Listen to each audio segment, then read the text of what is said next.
Bonjour.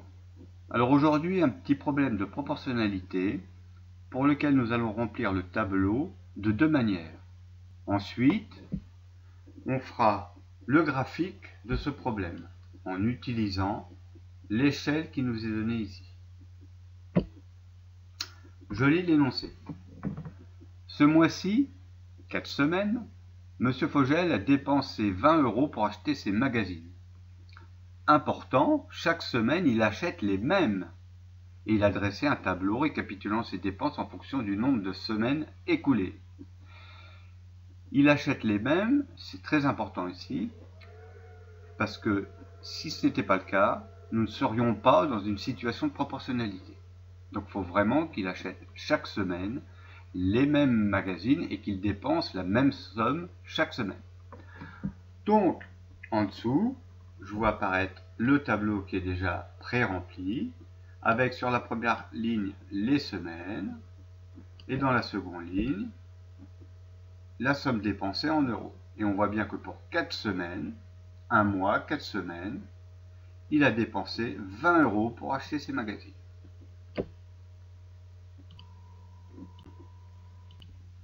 Alors, ici, je m'aperçois facilement que 4 semaines, c'est 2 fois plus que 2. Donc 2 semaines, c'est 2 fois moins que 4 semaines. Et donc pour aller de 4 semaines à 2 semaines, je vais bien diviser par 2. Donc en dessous, je vais également diviser ce que je paie pour 4 semaines par 2 pour trouver combien cela fait-il pour 2 semaines. Ici en fait, on vient d'utiliser à nouveau les fractions égales entre elles. Deux fractions sont égales entre elles si je multiplie ou divise le numérateur et le dénominateur par le même nombre. Ici, j'ai bien divisé mon numérateur et mon dénominateur par 2. Et donc, je peux dire que pour 2 semaines, j'ai dépensé 10 €.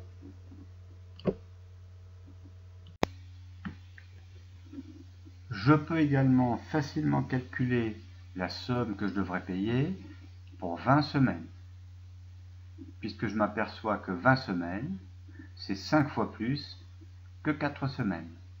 Donc, je vais multiplier les 20 € des 4 semaines par 5 et j'obtiens 100 €. Ici aussi, j'utilise les fractions égales entre elles, puisque j'ai multiplié le numérateur et le dénominateur par le même nombre, 5.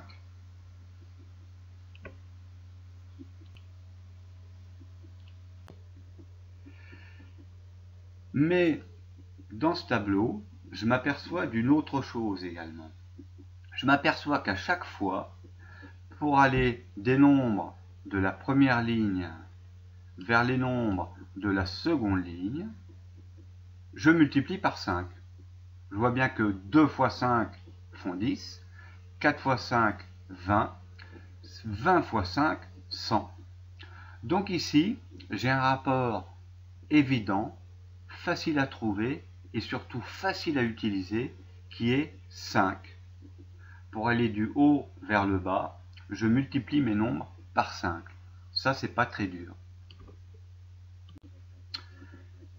Et donc ici, pour 3 semaines, je peux très bien faire 3 fois 5, 15 € dépensés pour 3 semaines. Je vais également pouvoir le faire pour toutes les autres colonnes. Voilà, là j'ai rempli les autres colonnes en utilisant ce rapport, ce multiplicateur qui existe entre les deux lignes. Il est facile à trouver et il est facile à utiliser parce que c'est un nombre entier. Alors, si je peux multiplier mes nombres de la première ligne pour trouver les nombres de la seconde ligne par 5, je peux également remonter et forcément diviser les nombres de la seconde ligne par 5 et je trouverai les nombres de la première ligne. Ici, 100 divisé par 5, ça fait 20. 20 divisé par 5, ça fait 4. 30 divisé par 5, ça fait bien 6, etc.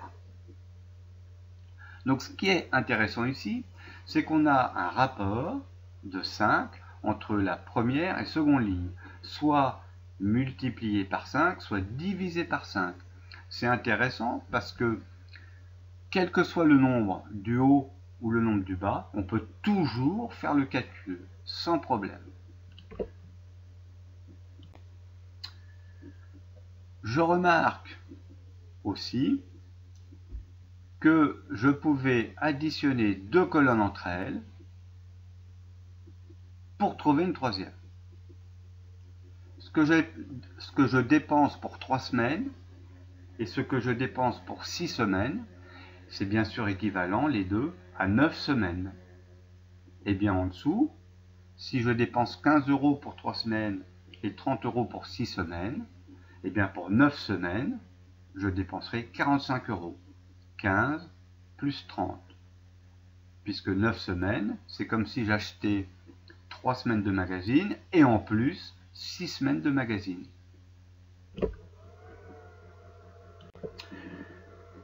Donc, lorsque je remplis mon tableau en ligne, que j'utilise les fractions égales entre elles, ou que j'additionne des colonnes entre elles pour trouver une troisième colonne, je remplis bien mon tableau dans le sens de la ligne. On appelle ça les propriétés linéaires de la proportionnalité.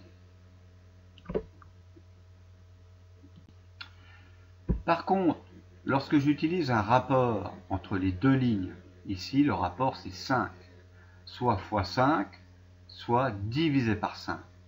J'utilise ce que l'on appelle le coefficient de proportionnalité.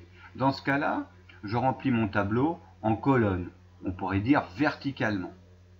Le coefficient de proportionnalité, c'est 5, soit x 5, soit divisé par 5. Mais le coefficient de proportionnalité proprement dit, c'est 5.